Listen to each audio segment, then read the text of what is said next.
Hello. As you can see, I've lost my Shasta trailer office that I've had the past few months, and we are back home, hit the ground running.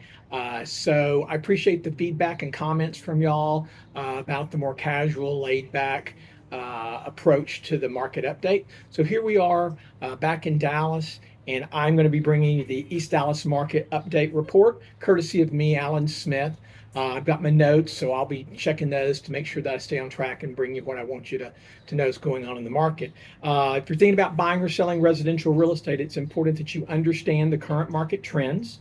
According to NetRisk, which again, that's our local MLS, the marketplace for East Dallas residential properties in April of 2023 versus the same period last year, we see that the number of sold listings decreased by 34.5% to 123 units, with the top sale of $2,650,000 at 6665 Avalon Avenue.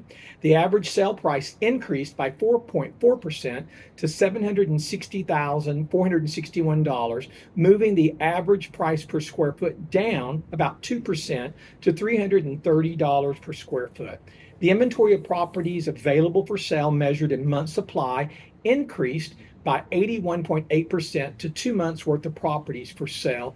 Yet, we've been talking about this for months after month after month. That's still a really critically low inventory level. Mortgage rates increased with the 30-year fixed rate average near 6.39%, according to mortgage rate source Freddie Mac. So, in the coming months, it's important that you understand the following. I'm going to talk about the market being unusual, and that's the adjective I'm going to use right now. Unusual. Unusual, why? Interest rates are all over the board. I mean, when I pulled up the rates for this and came up with 6.39%, the next day it was higher, and then the next day it's lower. I mean, maybe the word is volatile. It really just depends on the news. You know, what's going on with the national debt, what's going on with employment, what's going on with inflation. And there's just these wide swings going on. So a lot of that has to do with, we were in a decreasing interest rate or stable interest rate market for about 10 years.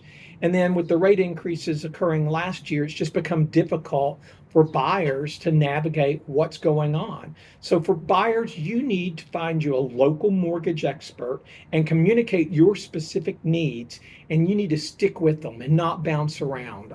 That's a whole nother video that I could do about the horror stories about buyers bouncing around from lender to lender and causing consternation for both them and for the seller. Again, the market's unusual because it's hyper local. We've discussed this before. I feel like it's been in a hyper local market situation for at least the past 3 years since COVID, and probably, if I look back, maybe 5 years. What does that mean? Well, that means that the market is varying from neighborhood to neighborhood and even price point to price point. For example, I have a listing in Buckner Terrace that's around $400,000, and the days on market in that specific neighborhood I ran were about 52 days on market. But if you look at the stats for April, for East Dallas, which is a broader market, pulled out to the broader East Dallas market, we're at 25 days on the market. So there's just this big disparity within neighborhood to neighborhood. It's also different market in East Dallas for homes that are under $500,000 versus the $800 to $1.5 million market. So whether you're buying or selling, you need a realtor who is aware of this, that's aware of what's going on in the local market. Again, an example with my listing that I had over in Buckner Terrace, I had an agent who brought in a client during an open house. I won't mention the company, but there are companies out there that will show you a property almost immediately. And I don't even know where this agent was from. She'd shown houses in Burleson earlier that day. She'd showed houses up in Plano. She'd show houses all over. So here she was showing this client my listing during my open house in Buckner Terrace. And I hear this discussion in the back, and they come out, and the agent says, "Hey, we have a question for you." And I said, "Okay, what's that question?" And she said, "What's that cutout in the middle of the closet floor?" I'm thinking to myself, this is really scary when an agent who's representing, quote unquote, a client, and they don't know what a scuttle hole is. Guys, I'm telling you, again, if you're a buyer, you need to be working with a local professional realtor, somebody that knows the market. You can't get an agent that's dealing with homes that was built after, say, 2000. So many of the suburbs right now, the agents who work out there, they're great. They know that market. But when they come in from neighborhoods that are basically brand new homes, and they're bringing their client in to see a home that is 60, 70, and East Dallas 100 years old, they need to understand there's a huge difference.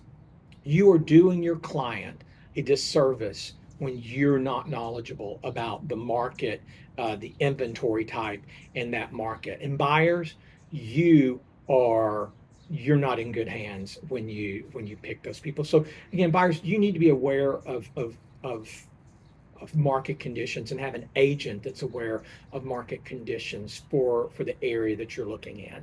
So again, some other things that make this unusual, as I just discussed, inventory is up, but sales are down.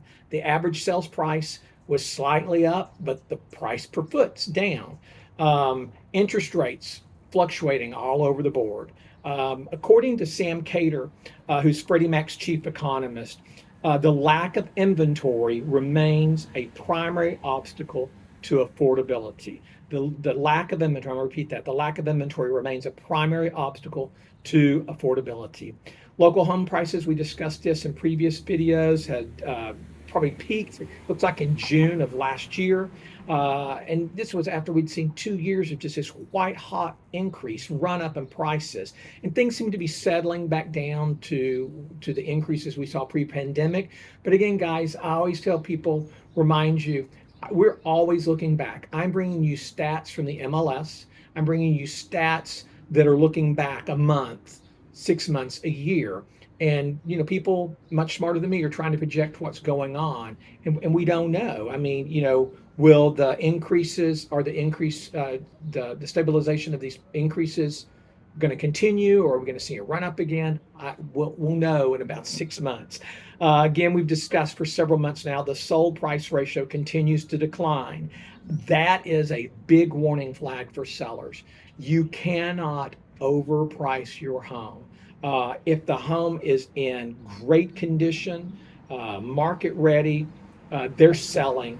But again, overpriced average condition homes are receiving pushback from savvy buyers. The Buckner Terrace community, I'm seeing many price reductions right now across the board. We're also seeing a little bit of a downward pressure in that neighborhood on pricing, which again, I think is reflective of that buyer.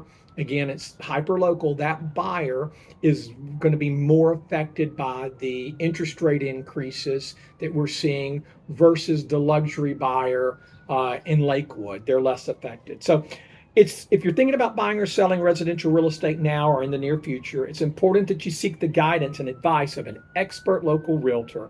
Thanks for tuning in. We'll see you in the next real estate market update. Have a great day.